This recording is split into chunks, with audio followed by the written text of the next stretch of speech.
자, 나머지 마무리 합시다. 19번부터. 자, 한 변의 길이가 2인 정육각형 A, B, C, D, E, F가 있다 라고 돼 있고, 보면은 이게 어떤 문제냐면은 이거 가지고 세 점을 선택을 해요. 근데 세 점 선택해서 나올 수 있는 삼각형의 넓이가 되게 다양하거든. 근데 얘가 분류한 방식이 굉장히 합리적이고, 사실 이게 없어도 생각할 수 있으면 참 좋을 것 같아. 얘는 어떤 식으로 분류를 했냐면 변 2개 쓰고 이렇게 하는 거, 이런 넓이가 있다는 거야. 근데 이런 넓이는 사실 정해져 있죠. 밑변 2에 높이는 2루트 3입니다. 이유가 뭐냐면 이게 이렇게 60, 30, 90이어가지고 높이 루트 3입니다. 루트 3. 여기가 2이기 때문에 여기다 2분의 루트 3 곱하시면 되겠죠. 삼각비에 의해서.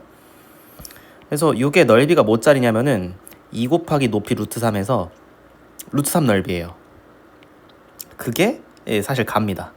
얘가 뭐라고 하거냐면 두 변을 정육각형의 모서리를 이용해서 만든 경우라고 했으니까.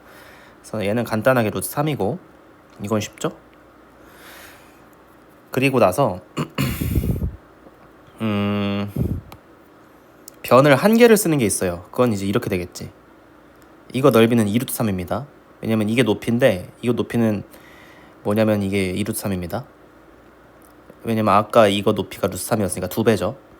그래서 2루트 3에다가 그 다음에 2니까 곱하고 2로 나누면 2루트 3입니다. 그래서 이제 요게 되는 거고, 세 변 중 한 변을 정육각형의 모서리를 사용한다고 돼 있죠. 그 다음에 세 변 모두 정육각형의 모서리를 이용하지 않고 만든 경우는 요겁니다. 이렇게 되는 거. 이렇게 되는 거 딱 두 개 있죠. 이렇게 되는 거. 넓이는 3루트 3이라고 얘가 알려준 거지, 그치? 그래서 뭐 굳이 구할 필요 없습니다. 뭐 구하려면 구할 수 있죠. 근데 이제 구하지 않을게요. 자, 이제 나와 다인데 나와 다는 확률값이야. 그러니까 이 확률값을 얘는 어떻게 계산하고 싶은 거냐면, 이거 여기서 삼각형 만들려면 그냥 63 하면 되는 거죠. 아무렇게나 뽑는 게 63이란 말이야. 근데 이 20개 삼각형 중에서 이렇게 세 개로 분류를 할 수 있다는 거야. 루트 3짜리, 2루트 3짜리, 3루트 3짜리.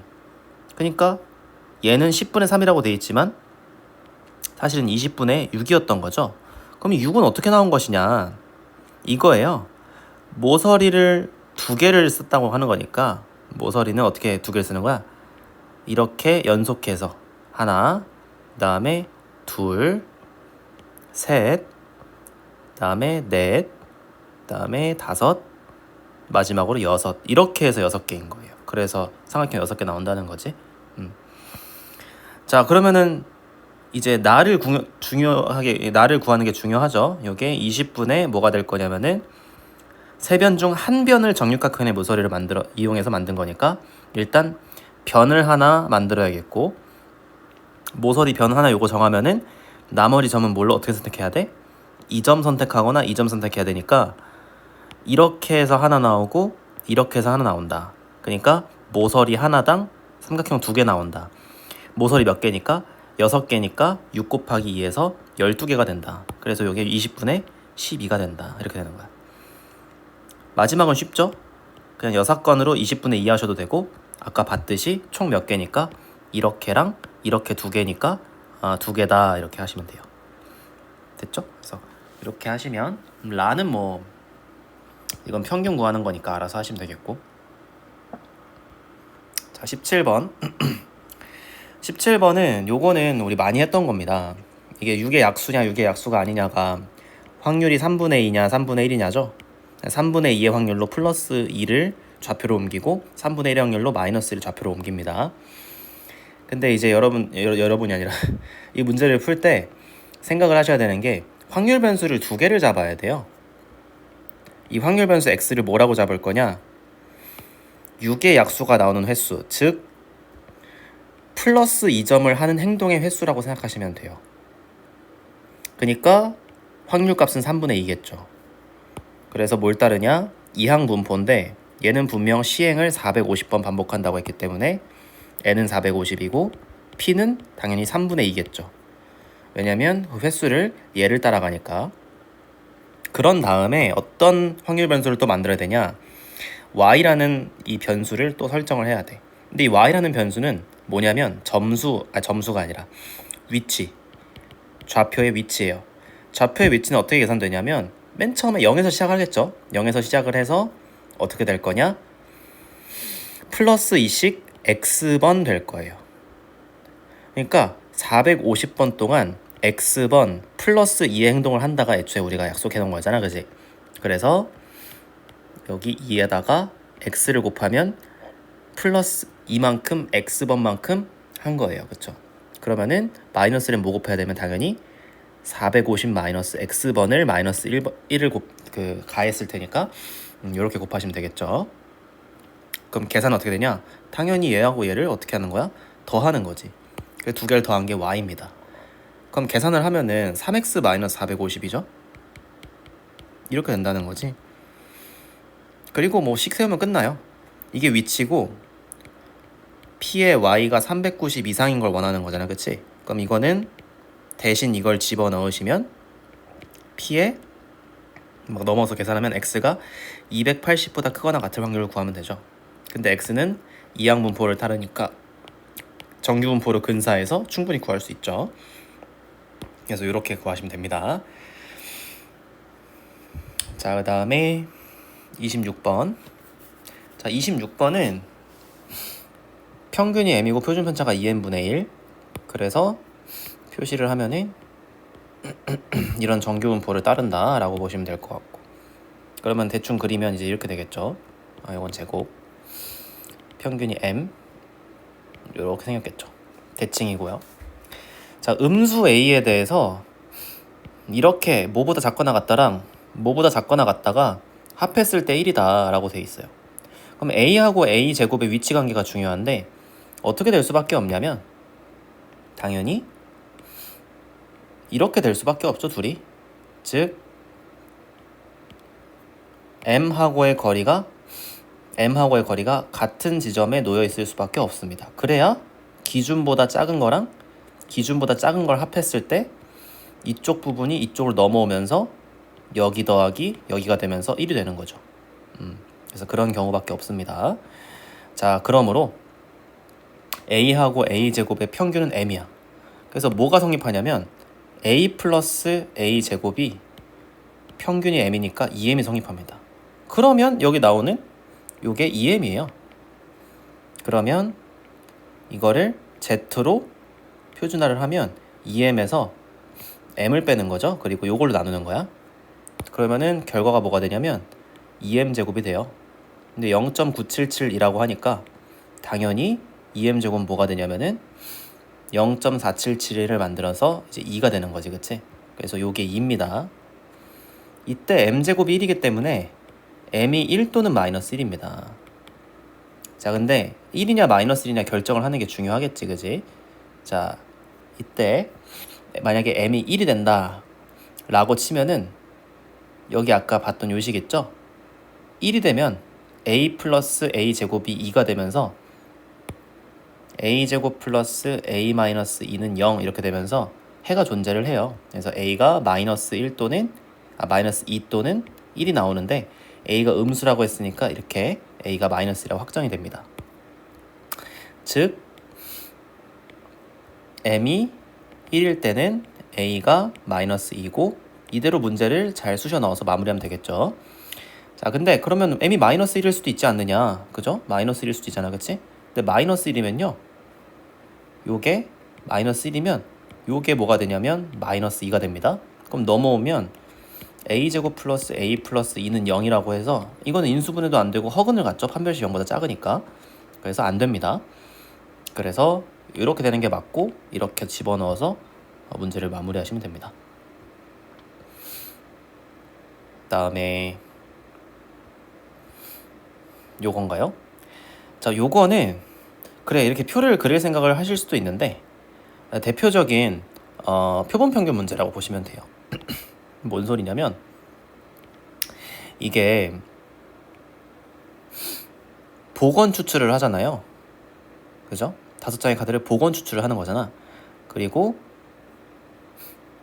꺼낸 카드 숫자의 평균을 x바라고 하자. 이 x바가 표본 평균이죠. 근데 이 표본의 크기가 뭐인지를 눈치를 채야 되는데 5장의 카드 이라고 있으니까 표본의 크기 n이 5인 그런 표본 평균에 대한 이야기입니다. 자, 그럼 얘는 뭘 물어보고 있냐면 표본 평균의 재평을 물어보고 있죠. 그 말은 뭐냐면은 내가 구해야 되는 것은 2의 x바이고 그 다음에 v의 x바라는 거. 이거 두 개를 구하면 저걸 구할 수 있죠. 근데 이거 어떻게 구해요? 당연히 모평균의 그것이랑 똑같고요. 얘는 n분의 vx인데 현재 상황에서는 5분의 vx라고 보시면 되겠죠. 이때 뭘 구하는 게 어렵지 않아요. 평균 구하는 거 어렵지 않고 5분의 vx 구하는 게 어렵지 않죠. 그때는 그려놓은 요 표를 활용하면 되겠지. 그래서 1, 2, 3, 4, 5, 5분의 1, 5분의 1, 5분의 1, 5분의 1, 5분의 1 이렇게 하셔도 되고, 아니면 이게 특이한 상황이라서 중학교 때 배웠던 지식을 좀 활용해도 됩니다. 지금 1, 2, 3, 4, 5 확률이 다 똑같기 때문에 1, 2, 3, 4, 5의 평균이 3이잖아. 얘를 다 더해서 5로 나눠도 이 3이라는 평균이 나오고, 사실 이게 그래서 3입니다. 그리고 vx도 원래 편차 제곱의 평균이잖아. 이 친구 평균이 3이니까 편차가 마이너스 2, 마이너스 1, 0, 1, 2거든요. 그래서 제곱해서 다 더한 다음에 평균을 내면 4 더하기 1 더하기 1 더하기 4 10에서 10을 5로 나누면 2죠. 그래서 vx를 2라고 이렇게 구할 수도 있긴 합니다. 근데 여튼 이거 잘 모르겠으면 그냥 하던 대로 하시면 됩니다. 자, 9번. 9번은 이거는 개수가 다르죠. 개수가 달라서 얘 같은 경우는 뭐 아까 편차 제곱의 평균 이거를 하기는 너무 어렵고 할 수가 없습니다. 개수도 엄청 많죠, 그죠? 그래서 얘는 정석대로 똑같이 하시면 돼요. 얘도 마찬가지로 하시면 되는 거야. 얘도 표를 이제 4, 5, 6, 7 확률 변수 이렇게. 그 내가 한 번 뽑을 때 얘를 뽑을 확률이 이거 다 더한 거에서 이만큼 비중만큼 있는 거예요, 그렇죠? 다 더하면 300이죠. 그래서 600이죠. 다 더하면. 그래서 600분의 240, 600분의 180, 600분의 120, 600분의 60 이렇게 되는 거예요. 600분의 240은 60분의 24고, 그러면은 10분의 4고 5분의 2가 되겠죠. 이렇게 되고, 그다음에 600분의 180은 60분의 18이고 6으로 나누면은 10분의 3이요. 10분의 3이게 되겠네, 그치? 그다음에 600분의 120은 5분의 1이죠. 이렇게 되고요. 그다음에 600분의 60은 10분의 1이 됩니다. 이렇게 확률을 구했고, 이 확률 구한 걸로 뭘 할 수 있어요? EX 구할 수 있고 VX 구할 수 있죠. 그리고 얘는 뭐 한대? n개의 공을 이미 추출을 한대요. n개의 공. 표본의 크기가 n이라는 거겠죠, 그죠? 그래서 얘는 2의 x바를 이렇게 구하는 데 쓰시면 되겠고, 그 다음에 요거를 n으로 나누면 그것이 v의 x바가 되기 때문에 그거 가지고 뭐 하면 돼? 이거 정규분포 얘기하시면 되겠죠, 그죠? 얘가 뭐가 돼요? 얘가 x바가 따르는 뭐예요? 모평균 m의 루트 n분의 시그마의 제곱에서 얘가 루트 n분의 시그마고 시그마의 제곱이고, 그지? 그 다음에 얘가 m이죠. 그렇게 해서 문제를 잘 푸시면 되겠습니다. 여기서부터는 알아서 하시면 되겠죠?